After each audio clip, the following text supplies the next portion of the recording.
So it's with great pleasure that we have Sinan Aral today from MIT to talk to us, and then we get to talk with him. And Sinan is got a very amazing portfolio.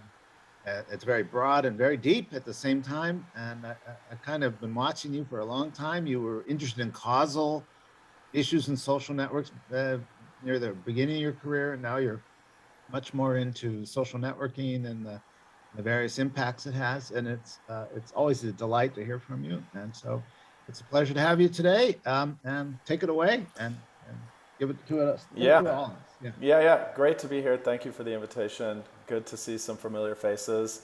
And really hoping that we can just have a conversation today about social media. I've got some slides which I'll share in just a second.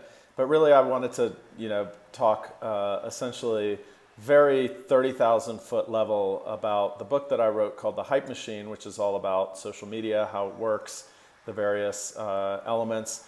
I'll have like a slide or two about various topics, the neuroscience of it, the economics of it, and what are some of the key topics and so on. And I think it would be cool just to have a conversation because I know a lot of people here know a lot about it as well. And I would love to learn some things during this hour in talking to you guys. So I'll just share my slides and we can get started. I would love for you to just freely interrupt me with questions whenever you want. I'll also, as per your norms, take a break every few slides and stop and see if there are any questions to see if we can generate that conversation. Everybody see that okay? Yeah, that's good. Okay. There we go. Yeah, so in September 2020, I published this book, The Hype Machine, which really summarizes 20 years of research that we've been doing on social media and its impacts. And like Shane said, a lot of the bulk of that work, I would say, is about measuring the causal impact of social media and digital social networking on opinion formation, decisions, behaviors, both online and offline. So we've studied online behavior and offline behavior. We've run very large experiments on WeChat and Facebook and so on. We actually have a big paper that is currently under review that I thought about presenting today, but I thought it would be better to do this more broad topic, which is about the impact of digital social networking on labor mobility. It's kind of a labor economics paper where we use a very large experiment on LinkedIn, or actually several very large experiments on LinkedIn's People You May Know algorithm to test the strength of weak ties hypothesis from Granovetter, which by the way has never, it's 50th anniversary year of that paper next year, 2023. I think it's got something like 60,000 citations and it's never really had a large scale experiment test it before.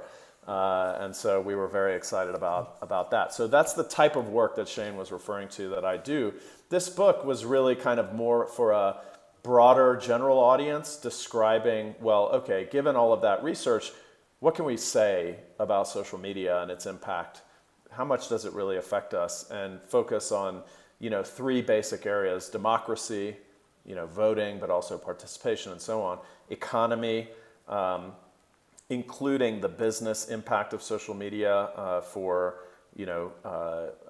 marketing and so on, but also impacts of social media on the stock market, which we've seen and I'll get to in just a minute.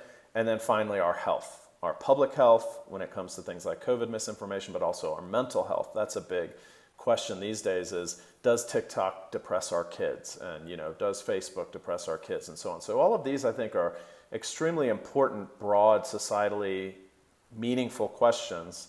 And that's really kind of what this book is about. And I use this is the paperback cover, and it's got the New York, so New York Magazine did a profile on the book. And what the author of that profile said was like, well, you basically made three predictions in your book. In September 2020, the first one was that we would see violence after the election.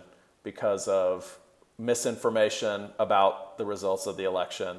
And then we saw the Capitol riot, and I predicted we would see wild swings in the stock market because of information and misinformation floating around on social media. And then we had GameStop and AMC, sort of like the Reddit-fueled meme stocks, literally weeks after the Capitol riot. And then the third prediction was that it would disrupt vaccine rollouts because of COVID misinformation. We had Dodger Stadium in LA shut down by protesters who were actually basing their protest on a bunch of misinformation. And so this guy called the book prophetic because all three of its major predictions came true, like 5 months after it was published, basically. So I'll start with the information war in Ukraine, and I wrote this op-ed in the Washington Post a couple of weeks ago. And the basic argument is that this is a totally different information war than we saw in Georgia in 2008 or in Crimea in 2014. And actually, the Crimean annexation is where my book starts. So that is the opening story in the book. And just to give you a brief summary of what Russia did in Ukraine, in Crimea in 2014 in terms of the information war, they had a two-pronged information war strategy that was being played out on social media. The first is that they suppressed pro-Ukrainian voices by automating fraud and abuse reports. So anytime a pro-Ukrainian blogger would write an article, it would be inundated with fraud and abuse reports to Facebook or wherever it was hosted, saying this is porn or this is hate speech, and those blog posts would be taken down and those authors would be banned while Facebook would research whether or not they should have been banned, right? So they completely suppressed the pro-Ukrainian information that was happening. The second was they started a bunch of misinformation campaigns. And we actually published a study in 2018 on the cover of Science which was about the spread of true and false news online using the entire historical archive of Twitter from 2006 to 2017. And we actually followed all of the true and false news stories that spread on Twitter over that decade. And in that paper, we found that false news traveled farther, faster, deeper, and more broadly than the truth in every category of information, sometimes by an order of magnitude. So in the book, there are three categories of information in that study. False news, which is all the fact checkers agree this is false. True news, all the fact checkers agree this is true. And then a category we called mixed, which is that the fact checkers said that these stories were partially true and partially false, meaning they contained some nugget of true information, but then they were, falsified afterwards. And so for the book, I dug into just that mixed news. And in the 10 years of data that we had, there was one spike of mixed news that was 4 times greater than any other spike of mixed news in Twitter's recorded history. And that was during the 2-month annexation of Crimea. And when I looked into what stories those were, the lion's share of the stories of mixed news were essentially Russian-doctored misinformation campaigns that were essentially parroting the exact narrative of Sergei Lavrov, who was saying, oh, well, Ukrainians are Nazis, Ukrainians are suppressing Jews, Ukrainians are suppressing Russian speakers, and the stories were almost identical to what he was saying in public. And there was all this sort of mixed news. And so that story of Crimea is what opens the book. And then what this op-ed argues is that it's totally different during the Ukraine war for a couple of reasons. One reason is that President Zelensky and Ukraine have been extremely good at using social media and traditional media, videos and so on, to connect with the West for support. He's used Telegram to speak directly to the Russian people to try to foment dissent within Russia. And then, also for Ukrainians, to mobilize Ukrainians to defend their country. And the second reason is because the platforms are a lot more prepared this time around than they were in 2014. So they have populated misinformation centers with Ukrainian speakers, Russian speakers that are working around the clock and so on. They've updated their policies. And so in the op-ed, I go into detail about what those policies are, how they were different than in Crimea. And so the main sort of takeaway for me for this story is essentially that, look, this is a massive geopolitical tool that and remember, when it was the annexation of Crimea, that information war informed the Obama doctrine, which was essentially that we weren't going to really intervene. And that became a successful annexation. It was the greatest redrawing of sovereign boundaries since World War II on European soil. And it just happened, extremely quietly with no real fanfare. And that information war was extremely important in motivating or directing the policies of the United States, the international response, et cetera, et cetera. And so, Sinan, yeah, so is the Russian buildup to Ukraine was slow, yeah, and heavily telegraphed. yeah. Yeah, and had it been a surprise, do you think you would have gotten the same outcome, or is it a combination of the slowness and the firms this time could see what was coming and so were more prepared? How do you think about? I think it's actually the latter because I think that, and also you have to remember that the Biden administration was also more prepared for these. They were saying false flag way ahead of time, right? And so they had already studied the information war tactics that Russia has been using for decades now like I said, in Georgia and Crimea. And, they have their own intelligence, obviously. And so they were publicly, that was kind of an unprecedented strategy by the Biden administration to go so public with their intelligence and saying, they're going to invade, they're going to invade, they're going to invade, There was, that kind of took the surprise away in a sense. And also the use of false flags was taken away in large part. And I think a lot of that has to do with the preparedness of the Biden administration in this case, but also I think that the platforms they're 180 degrees of what they were in Crimea. Hannah? Yeah, so I have two kind of questions. Yeah. So one is on, we are now smarter because we have studied information wars, from Crimea conflict. But aren't we just catching up with Russian tactics? Aren't they better in finding a way to exploit rules that are platform rules that they are exploiting, right? So Are we going to keep just catching up and they will be ahead, or is there a way for us to get ahead? Well, it's interesting. I mean, I think, yes, to this point, we've been catching up. And I think that this is an example of how, in large part, the platforms, but also Western democracies caught up more than they had been in Georgia and Ukraine. And I agree with you that Russia had been way out ahead in front and everybody else was sleeping on the use of this. And I go into a lot of detail about that in my book around, the American elections and, 2016, for example, is a great example. The Mueller investigation and all of the data that came out. 126 million voting age Americans saw misinformation from Russia in the lead up to the 2016 presidential election. That's a lot of people. And so, and in the book, I actually go through what is the evidence of that having changed vote choices and so on.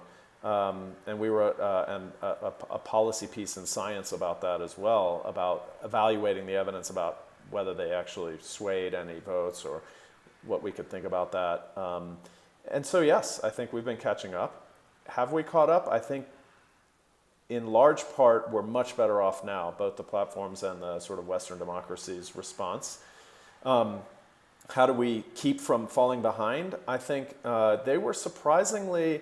They're surprisingly on their heels in terms of their tactics right now are essentially not as advanced comparatively as they were in the past. So we'll see what happens next, I think. you know. And I have a second question about Yeah. your mixed Yeah. false of statements or posts. So when you said that it was mixed because the truth was taken from Lavrov's statements, and then there was some additional falseness added, since the Lavrov statements were already false, how do you account for it? No. So basically, were they restating what Lavrov said, or were they saying Lavrov says, and then that would make it true? So I'm just trying to figure out how can we account for the falseness in the initial statements that are later repeated, because it's just otherwise we are kicking it just up down the road. No, it's not. It's not that way at all. So it's essentially like the story would be about, that a bill just passed, that would ban Russian as a language in Crimea.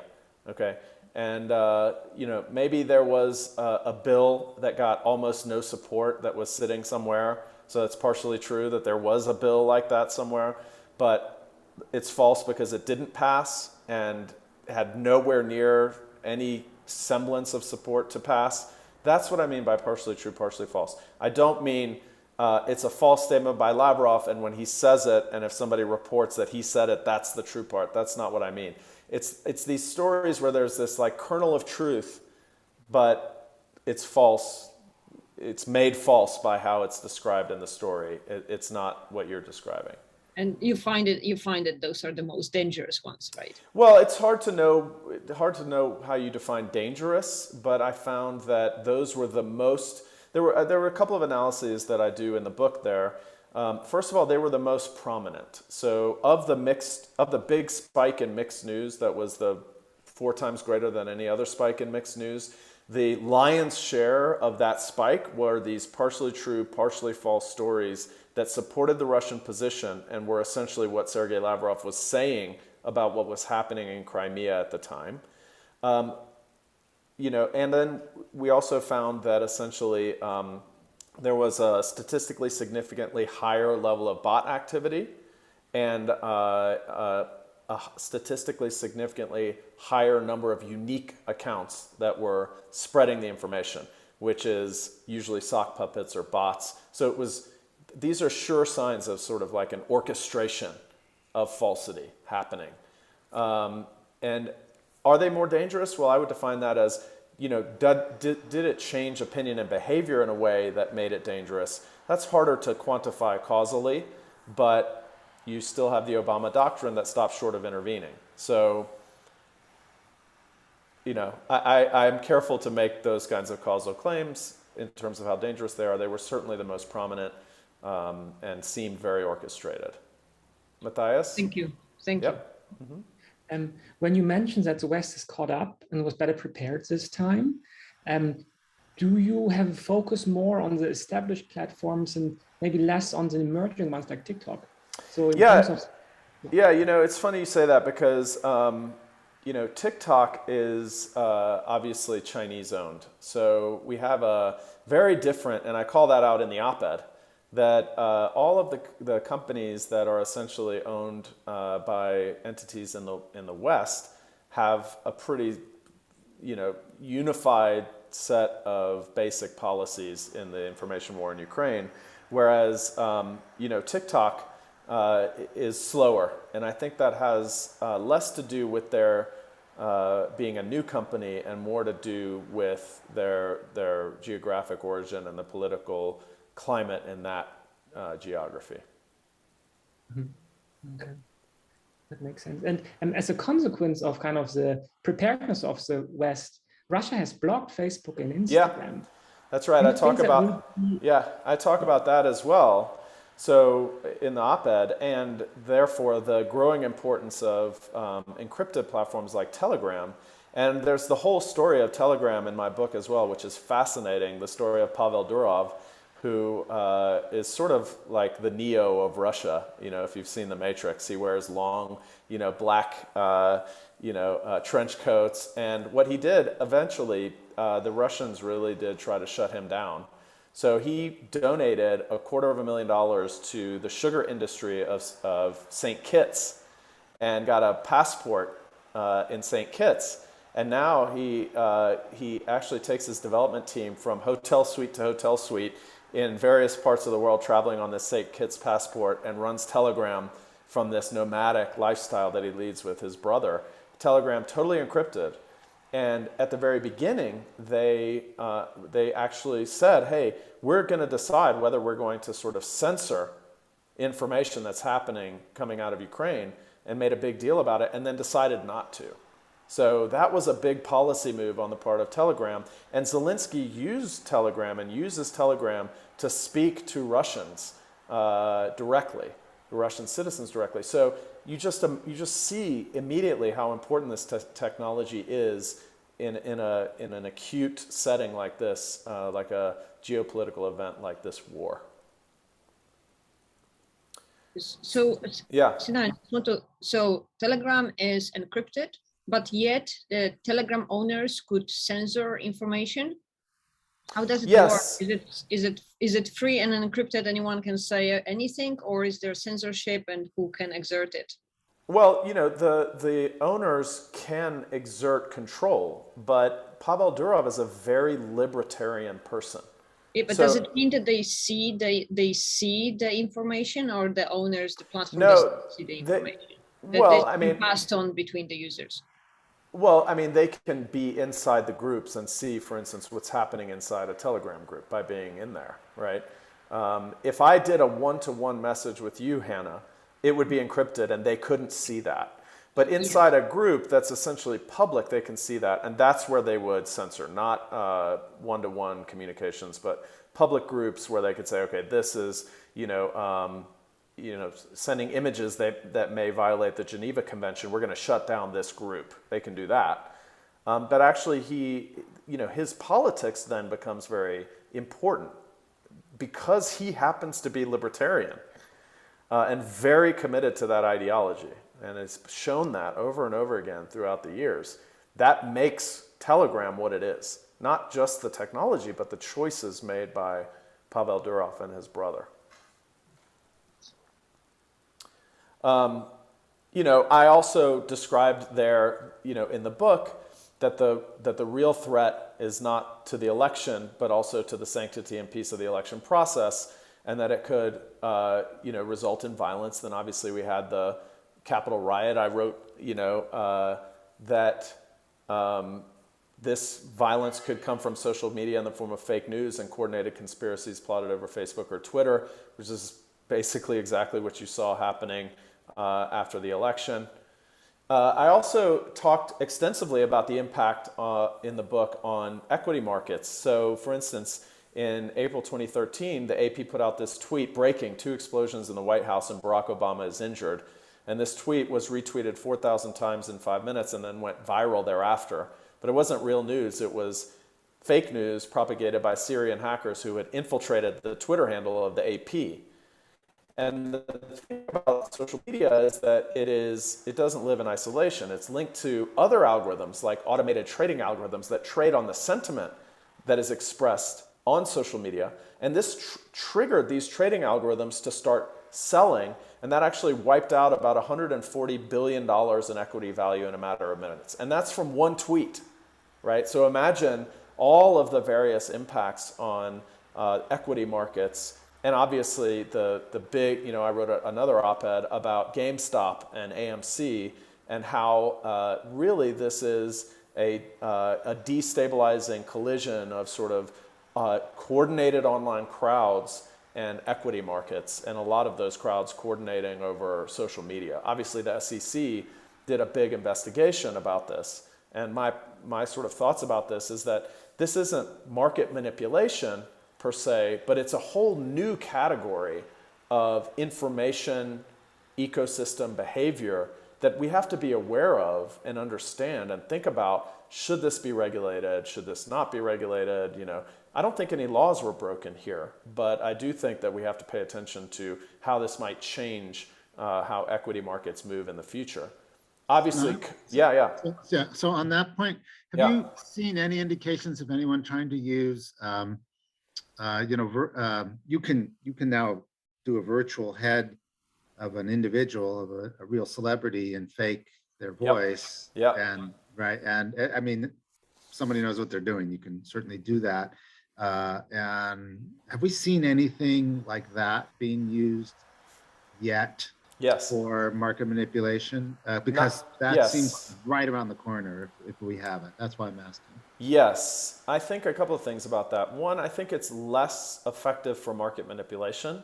It's more effective for financial fraud at the level of the individual company. So I write about several stories in the book where you have deep-faked audio of a CEO that was trained on public speeches, on earnings calls, and then a phone call made with that deep fake to the CFO of the company saying, oh, we need to transfer $30 million right away, or this deal is going to fall through. You got to approve this transfer and transfer it to this account. You know, and it sounds like the CEO, and the CFO makes the transfer, and it's essentially a fraud, right? And there are multiple real examples of that happening. I'll give you another example, which is not about a famous person. But I was the subject of a massive deepfake conspiracy where Russian hackers created deepfakes of me, and then they put 30, 40 websites around the world where they were falsely advertising a stock trading algorithm that I had developed using my venture capital fund's name. I did a video for Wired, and they deepfaked that video and said you could sign up for a master class from me and get the algorithm and a master class on how to use the algorithm for stock trading, and it was $500 a pop. And they used Barclays to collect this money, and I did a little bit of sleuthing and downloaded all this from various places, and I'm now in the middle of an FBI investigation around this deepfake conspiracy that is trying to defraud people based on a deepfake of me selling an algorithm that doesn't exist. And if I had time, I'd show you the video. It's hilarious, but there's multiple videos. I'd say it's a badge of honor. Right. Somebody tried to deepfake you. You know what? There is a. Let me see if I can't show you the funny one, which is. You'll love this one. Let's see. Let's see if I can find it. But this is one of the many deepfakes. This one uses George Clooney. Let's see if I can't get this to you guys. Can you guys see this? Everybody see the window that looks like Instagram? Yeah. Okay. So here's a deepfake using me and George Clooney. This is one of the many, many advertisements that they have.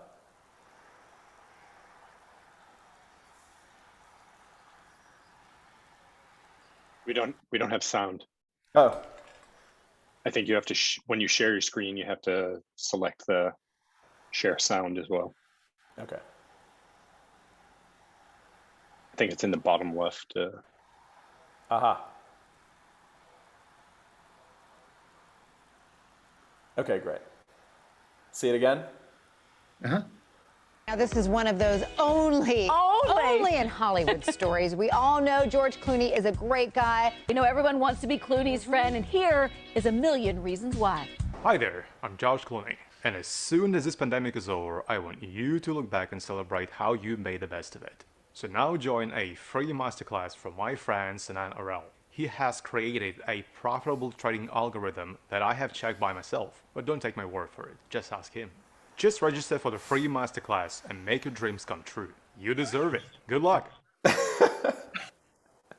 Yes, and you know what? I'll show you another one just for the fun of it.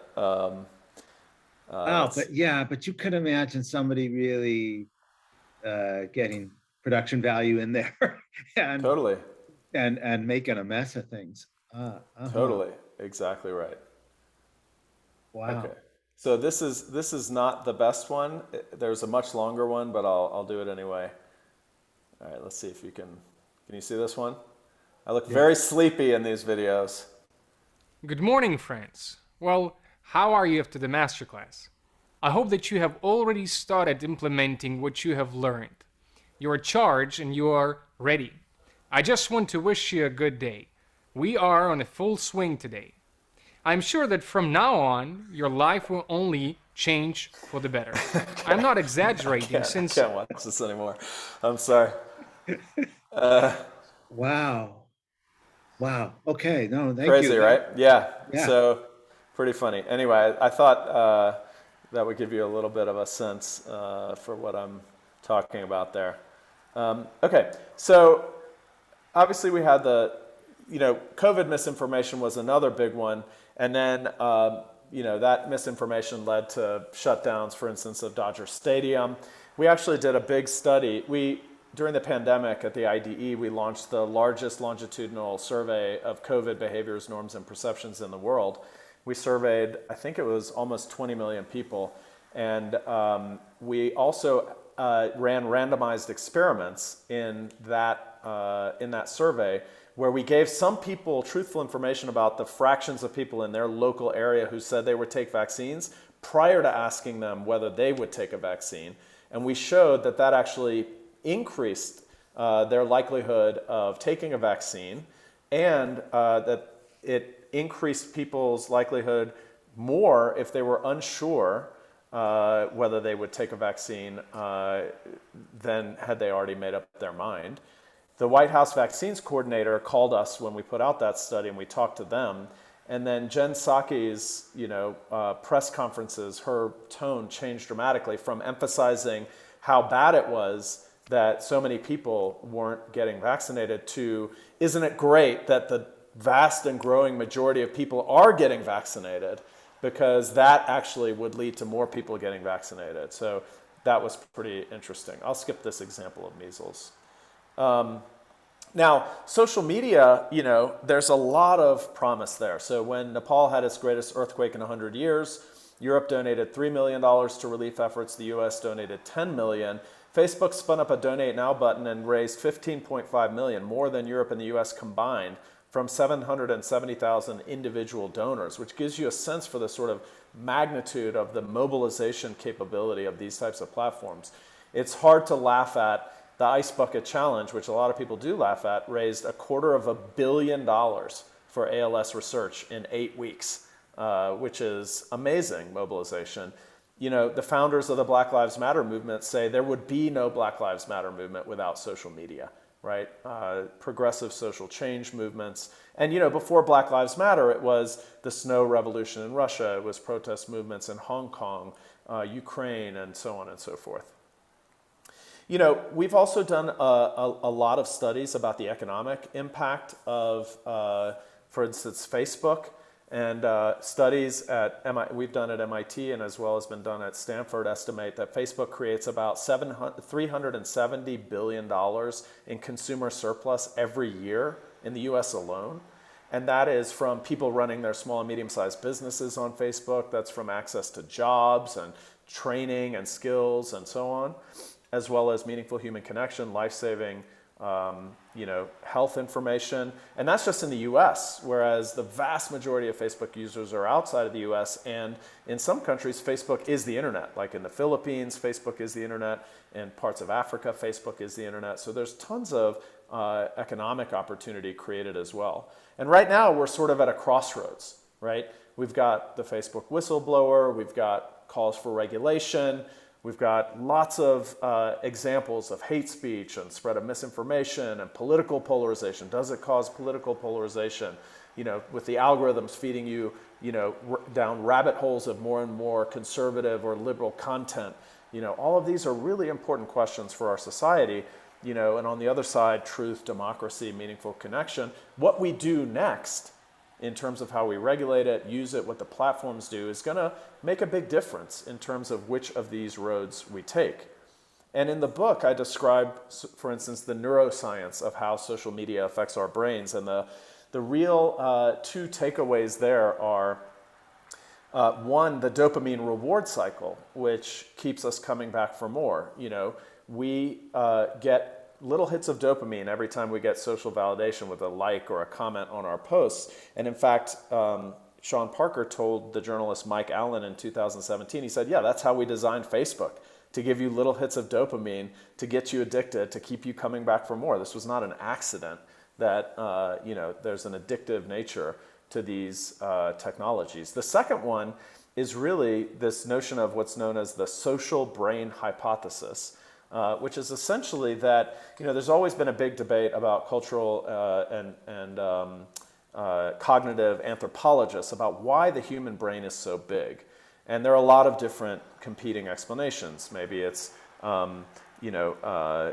it's finger dexterity, it's the food that we ate, et cetera, et cetera. But one leading explanation is what's known as the social brain hypothesis, which is that our brains evolved to process complex social signals, and we are by far the most social species on the planet.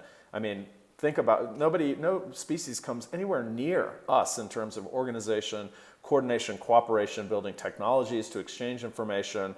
We are what's known as fifth order intentional. So if I know that Joe is African, that's first order intentional. If I know that Bill knows, that Jim knows, that Sally knows, that Jim knows that Joe is African, that's fifth order intentional. And we're the only species on Earth that's fifth order intentional. And so our brains evolved to process these social signals from other human beings. And then we invented a technology that scaled these social signals, in the very nuanced, subtle way of likes, comments, little images, emojis, and so on, into the hundreds of millions per person every day. So the meteoric rise of social media in that context is no surprise. It's like throwing a lit match into a pool of gasoline because we evolved to process the type of signals that social media gives us. I have a whole chapter on the economics of social media in the book, which I think is extremely fascinating and many people on this call might be interested in. You may be surprised to know that Facebook's go-to-market strategy was written down in an economics paper published in 1974 by Jeffrey Rolfs, where he basically said that what a good marketing strategy would be for any product that displays the type of network effects that Facebook displays, which is what I describe as local network effects, is that you give incentives to people to join in groups, because those groups joining together create network effects. And the reason why Facebook succeeded, in my opinion, where MySpace failed, is because of what Jeffrey Rolfe saw in 1974. That when you went onto MySpace, you didn't know anybody. You might have had a common interest or a musical interest with somebody, but your friends weren't there. But when you joined Facebook, because of their go-to-market strategy of recruiting people university to university to university, everybody who was there when you joined were all of your close friends. And that created really tight, clustered social network connections, safety, and really high local network effects, which is, in my opinion, why Facebook beat MySpace. This is all explained in sort of an economic context in the economics chapter in the book. Shane, I see you unmuted. Yeah. I wonder if you could, did you have things to say about the opposite characteristic? There's speculation due to sort of unending string of bad publicity coming Facebook's way. Yeah. That they've had trouble in their labor market more recently. And I wonder, I have heard less about it in their usage market. They've always faced a demographic issue in the usage market, that young people are hesitant and so on. Yeah. Yeah. And I do have some thoughts. So thoughts on that. I spell this all out in the book. As we all know, network effects are both virtuous and vicious cycles. You can also see an exodus if the crowd starts moving. And so what does that mean for Facebook's policy? Well, what it means for Facebook's policy is that they are adamantly against interoperability, right? Because that's what preserves their network effects. And interoperability is actually, so I get into a lot of debates about people with what are we going to do about, is Facebook a monopoly and should we break up Facebook, right? And so this gets right to the antitrust economics is really rooted in these network effects. And my position on that is that breaking up Facebook won't solve this problem because these types of markets tend towards monopoly because of network effects. And if you break up the market leader, that's not going to change the underlying economics of the market. What we need is structural reforms to the economy itself, which includes legislation to force interoperability amongst these platforms. That would create competition, because now I could be on any platform and I could message people on other platforms, and I would vote with my feet on the best platform with the best privacy rules and the best whatever I wanted, and they would have to compete on that rather than competing on just, well, your friends are all on Facebook, so you have to be on Facebook, and you can't speak to them unless you're on Facebook, which is how they compete now. And by the way, you know, if you break up Facebook and you cut those connections, you're actually going to destroy a lot of consumer surplus. I think what you see is you actually do see Facebook usage numbers declining in the last 2 years for the first time in their history. And I think a lot of that has to do with, this mass exodus for a variety of reasons, you know, bad publicity, bad, policy. But, you know, Instagram seems to be doing well and so on. Gizem? Hi, Sinan.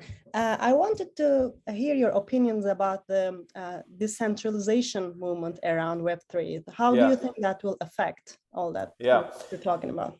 It's a great question. So I am launching a new class at MIT called Web3 and Strategy, which is going to talk all about this. And I'm deep in research in this area. You know, I don't know is the answer. I think that decentralization is a false flag in this area. I don't actually see a lot of movement towards decentralization because of Web3 or blockchain. I actually see a lot of indications of centralization happening in these spaces, and I think that that's pretty predictable, because I think the economics in these spaces tend towards monopoly. You know, I mean, just look at mining as a perfect example. You know, mining is an arms race, and aggregating mining hash power gives you leverage, and so bigger and bigger does better and better, and bigger is profitable. You know, there's economies of scale there. When you have that, that's going to tend towards aggregation and agglomeration, which is exactly what we saw in mining. I think that there are going to be gatekeepers just like there were in Web 2. I don't think that's actually where the innovation is going to happen, is in sort of like a mass move to decentralization. Although I think there will be pockets of that. I think there will be more market. So in the old lingo of from markets to hierarchies, I'm thinking of Tom Malone, to quote a colleague from his 1987 journal article that sparked the whole from markets to hierarchies debate. I think we're going to see a lot more market transactions because these technologies lower transaction costs in the marketplace. Transaction costs that are based around verification and trust and so on. That's going to lower transaction costs and allow the boundary of the firm to shrink, because a lot more transactions will happen in the marketplace because transaction costs will be lowered. But I don't think that we're going to see this massive move to decentralization. If I may add to that, yeah, sorry, please. I disagree that there is this big centralization force in mining. Actually, mining is the least, but there is a big network effect and tendency to monopolization of the use of blockchain. And I also expect that blockchain as the technology that allows and gives technical possibility for decentralization has the same forces leading to centralization in equilibrium. Right, so differentiating between the technical capabilities, internet also gave us this capabilities to decentralize. It's just in equilibrium, it's not holding, because those technologies do not guarantee decentralization. Yeah. And in fact, you can get more decentralization in permission blockchains than in permissionless blockchains. Yeah. No, Hannah, I'd love to have, as we were messaging, I would love to have a longer conversation with you about this offline. I think it's all still evolving. We could debate about the centralization in mining. the latest numbers that I've seen seem to indicate that there is some, there are some big players that are sort of, and even those numbers are misleading because large entities own multiple of the big players in mining. I think a lot has to do with China's recent policy, which will disrupt that centralization or that sort of aggregation. But I think things are also in flux, so we can have that conversation as well. Let me just sort of go on because I'm conscious of time. This obviously, I want to bring up that this has implications, dramatic implications, just for the large, Fortune 500 business or any business, right? So this is Mark Pritchard, Chief Brand Officer of Procter & Gamble. He cut digital marketing by 200 million, and gurus were up in arms, and they said, oh, Procter & Gamble can't do this. They're going to contract. Their sales revenue is going to go down, and so on. Apologies. And then he grew sales by 7.5% at the same time. This nearly doubled the industry averages. And the way that they did this was that they reduced the frequency of touching people with ads on social media, and they increased the reach. So new people, right? And this really sort of gets very closely to some work that was done by Steve Tadelis at Berkeley around, for example, eBay and search advertising, where a lot of this advertising seems to be effective for new customers as well as for customers that haven't purchased in a while, rather than for existing customers. So this strategy is built on an analytics that showed Mark Pritchard what was working and what wasn't working. And he changed his whole targeting strategy from coarse demographics to smart audiences. Like instead of women aged 20 to 35, first-time moms or first-time washing machine owners. And you have all of that capability with these new technologies that have lots of data. And now, obviously, we're seeing a move to first-party data and zero-party data. I have a lot to say about that. I'll hold off on that. But the real point here is that this has the potential to solve Wanamaker's paradox. Wanamaker famously said, I know half my ad budget is wasted, I just don't know which half. But this type of data and this type of technology allows you to know which half, which allows you to make smart decisions around investments and so on. That's important for businesses, obviously.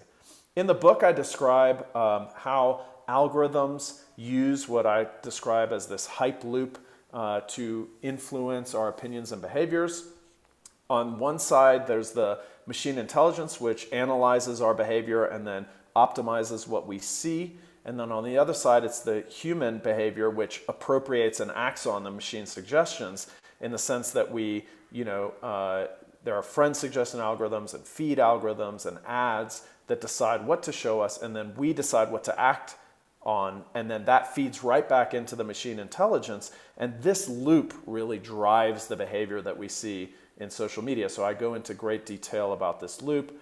And the framework of the book is essentially that we have this technology trifecta at the center, which is the rise of digital social networks, which is the substrate across which information is flowing, the medium, which is today smartphones, tomorrow maybe something else. That's how we exchange information with the machine and how the machine learns about our behaviors and preferences. And then in the middle, you've got this hype loop machine intelligence process that is routing all of the information across this new central nervous system of humanity that connects now 5 billion people on the planet. And the trends that are created by this trifecta are personalized mass persuasion, which is the whole advertising, algorithmic advertising process, hyper-socialization, which is now we are in dramatic connection with the opinions of our peers through ratings, through reviews, through likes, comments, and shares, and that influences how we behave, decide, and act. And then finally, this notion of the attention economy, the business model of social media that drives our attention and creates this sort of tyranny of trends. And in the book, I say we've basically got 4 levers that we can use to steer this technology in that fork in the road that I showed earlier towards the promise and away from the peril. which is money, code, norms, and laws. Money is the business models of the platforms, this attention economy. Code is the platform policies and the coding of the algorithms, the way they train their algorithms with the type of data they use and so on. Norms is how we use the technology, and obviously laws is regulation. And I describe in detail a lot about what types of regulation are needed, from antitrust regulation, interoperability legislation, Section 230 of the Communications Decency Act, if we're talking about speech, harmful speech versus free speech, and so on and so forth. So I'm going to, I can talk here about, we talked a little bit about, do we break them up? We talked at the very beginning about federal privacy legislation and how that is different than, we see states acting. But in Europe, you've got this sort of GDPR and Digital Services Act, Digital Markets Act. And then, sorry, my computer's a little slow. We've written a lot about how to protect our elections from social media. But why don't I just stop there and say the main sort of 30,000-foot theme of the book is that we can achieve the promise of social media in what I described about Nepal, about progressive social movements, about mobilization for ALS research, about enfranchising people with information, about $370 billion in consumer surplus every year in the US alone through small and medium-sized enterprises and so on. We can achieve that promise, and we can avoid the peril of misinformation, effects on democracy, volatility in equity markets, geopolitical uses like the Ukrainian war. And this book is a description of what levers we have at our disposal to do that and how we might go about doing that. So I'll stop there, and if there are questions, happy to continue the conversation. But I really appreciate having had the conversation throughout as well. That's been great. So I have a question, and it's what you just said about the levers that we have, and also combining it with the information war in Ukraine, and how Russia is portraying everything differently than the rest of the world, let's say, and I'm wondering if we have levers to to save social networks in our context. Wouldn't the same levers be used for Russia and other kind of alternative operators of those social networks? And then if so, if we're going to get this split, how do you envision future information wars? Yeah, I mean, I talk about this at length as well, and I think this is a real problem, what's known as the Splinternet, where we're seeing a division geographically, as well as politically. We've seen some of that within geography. So in the US, you've got sort of this movement towards conservative social media and liberal social media. You had Parler, which kind of flamed out. Then you had Trump try to make his own, and I think you're going to see more of that. And then you've obviously got Russia on one hand, China on one hand, India, banning Western social media and then replacing them with essentially Indian versions of those companies, and then regulations and laws that are very different. And so you do have this Splinternet, and I think that's extremely dangerous, and I think that is that's definitely something I talk about in the book. And the reason is because what I believe sort of at the 30,000-foot level is that these technologies have a huge impact on what people know, think, believe. You see that in just the bifurcation of what people think and believe across the political spectrum in the United States. And I believe that human cooperation, coordination, collaboration requires mutual knowledge and trust. And I hesitate to imagine a world in which vast, factions of the world operate in completely different realities and have been sort of inundated with completely different information, because we have global problems that obviously require global collaboration and cooperation. And if there is such a factionalization of the information space, I think coordinating globally will become more and more difficult. But on the other side, it's just, you're completely right. The flip side of these levers, is the peril. But just to bring it full circle, the flip side of the peril is the promise, in the sense that this technology also connects humanity. And if done right, could create collaboration and coordination and cooperation on a massive scale like we've never seen before. So that potential also exists. That's why I believe these topics are so important. Sinan, may I Yes. ask, in your levers, it's an interesting one that maybe is there omitted by deliberately, and that's what I'm going to ask. So 20 years, not 20 years ago, but 10 years ago, someone writing a book like yours before social media completely grew up into this would have identified the role of non-for-profits, so Wikipedia in particular, as playing this essential role as an anchoring the truth, or finding an anchor for working out disputes. And that seems missing from the way you're looking at the world now. And I'm interested if that was deliberate, or it just isn't going to matter. It's that those kinds of mechanisms don't work anymore. What do you think? Well, I think that that code, the two levers, code and norms, apply to those nonprofits like Wikipedia, and as well even the business model of Wikipedia. Now, Wikipedia, I think, has done a lot of good in the world, but I also think that there has been very well-known instances of politicization of Wikipedia. Yeah, and right. A lot of that has to do with the editorial structure, how that works, and so on and so forth. And I think that, so in that way, the norms and the code, in terms of I use code loosely here. It means how the algorithms are programmed, but also the policies of how the information is shaped on that platform. I include that in code. I think that applies to a Wikipedia.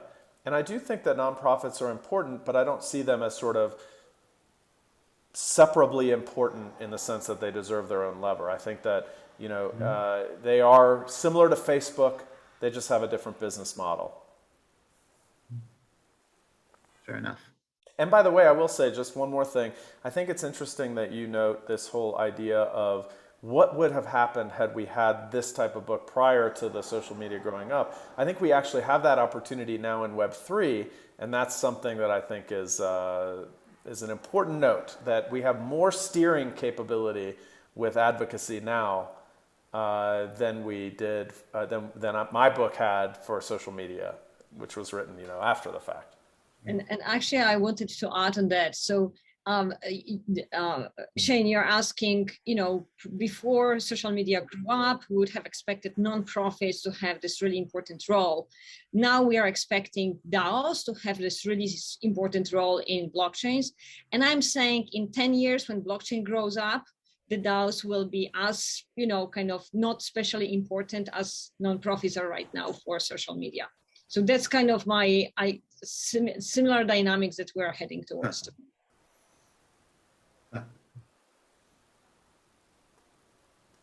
In case it's useful for folks on this call, I'm writing a case right now on a Web3 wallet company that's all about, that touches along a lot of these things. It should be done around the summer in case anybody wants it. Cool. Please send that to me.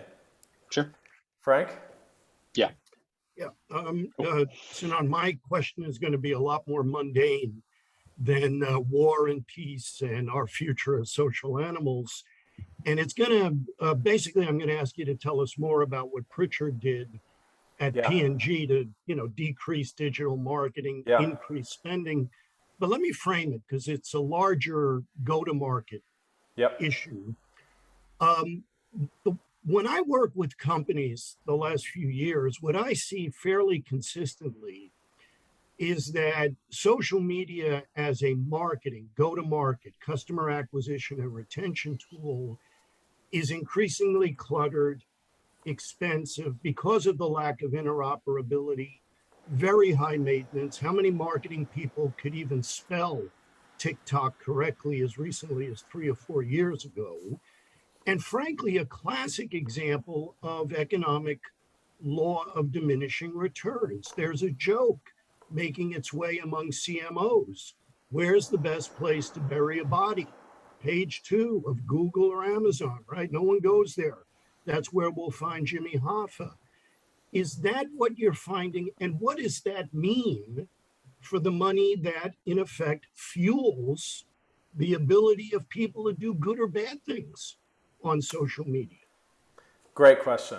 Great question. So let me give sort of a long-winded answer to give a little historical context to the P&G example, and then I will end with a completely non-academic, sacrilegious in academic circles reference to somebody probably people here think is a clown, but I think he has made a very good point.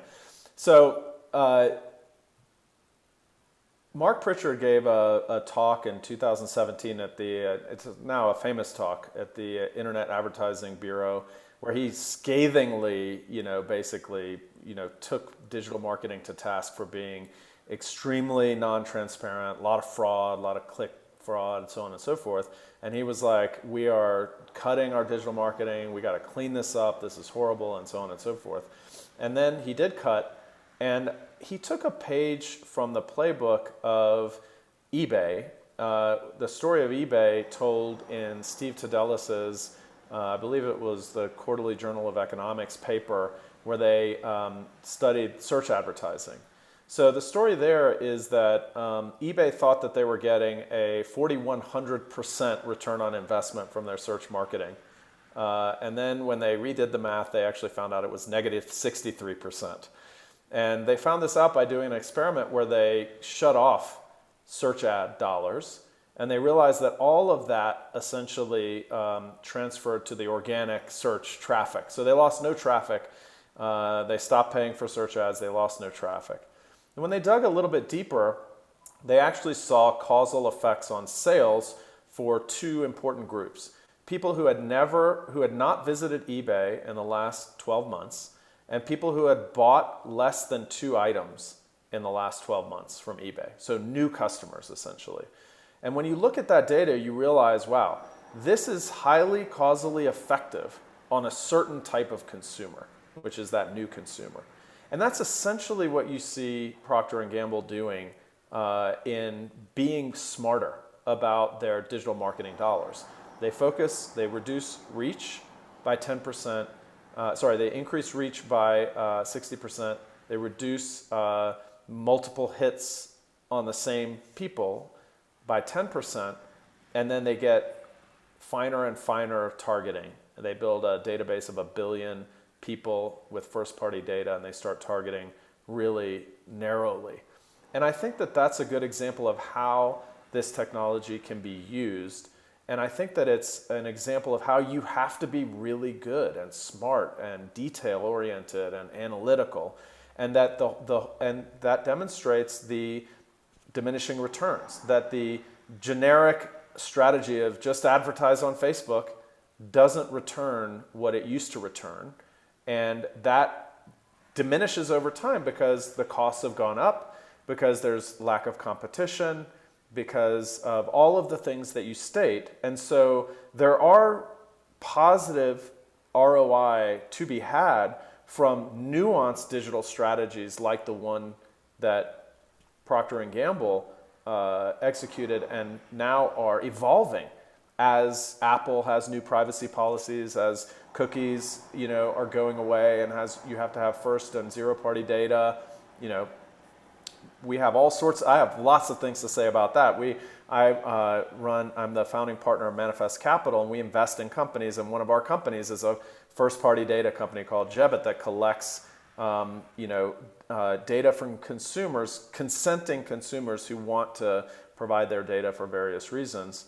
That kind of data now becomes a centerpiece of strategy as privacy rules at Apple are coming into effect and as cookies are going away and so on. So this landscape is evolving. And what that means is that the sort of return from different platforms changes over time. And now here's where I'm going to be sacrilegious, and I'm going to point you to Gary Vaynerchuk, who describes his strategy, his social media strategy, as going to the highest ROI platform of the moment. And then as the costs go up and the ROI of that platform goes down, to abandon it for the next platform and the next platform and the next platform. And he basically describes himself as being about email marketing, then about being about Google, then about Facebook, then about LinkedIn, following where the reach per dollar and the impact per dollar is greatest. And as the platforms mature and they start to appropriate that value for themselves, that becomes lower ROI, but then there's a new platform that in order to get a foothold in the market, they have to provide a high ROI, low cost alternative so that people will want to be there, right? And he says, my strategy has just been arbitrage of these platform opportunities over time, jumping to the newest platform. Then it was Instagram, now I'm on TikTok, and now I'm on Web3, or like whatever it is. And so that's sort of a way of thinking about how to navigate those diminishing returns of platforms over time. The only thing I'd point out, and this gets us back to Wanamaker, that it sounds awfully labor intensive. And you've got to be a dude for each new platform's algorithm. How many digital marketing groups, which have ballooned in the last 10 years, are? I mean, I agree with you and I agree with Vaynerchuk, but let's just think about the fully burdened cost of doing that. Yeah, no, I mean, I think that's right. I think that the more sophisticated analytical companies do better. That takes cost and investment. But I also think that analytics is a long-term investment, that basically having analytical capabilities is going to create competitive advantage even after technologies change. And so developing that is, your colleagues there at Harvard Business School talk a lot about the value of being AI ready and analytically ready and so on. I think that's true regardless of the technology. I would also say that I believe what Gary Vaynerchuk would say to you is that it's actually less hard when I go to the new platform, right? So I saw my reach diminishing on Facebook, and I jumped to Instagram, and wow, my posts got way more reach per dollar invested than they were on Facebook. And so as I take this strategy of going to the newest platform, I can avoid that diminishing marginal return and actually get greater reach for my dollar invested. Thank you. Yeah.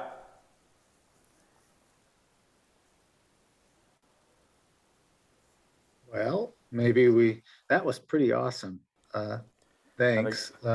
Thanks for taking the time, Sinan, to talk. Yeah, we had a full house and people are still hanging on. If people have any more questions, ask them. Otherwise, I think we can say this was another terrific digital initiative seminar. Really, really was great.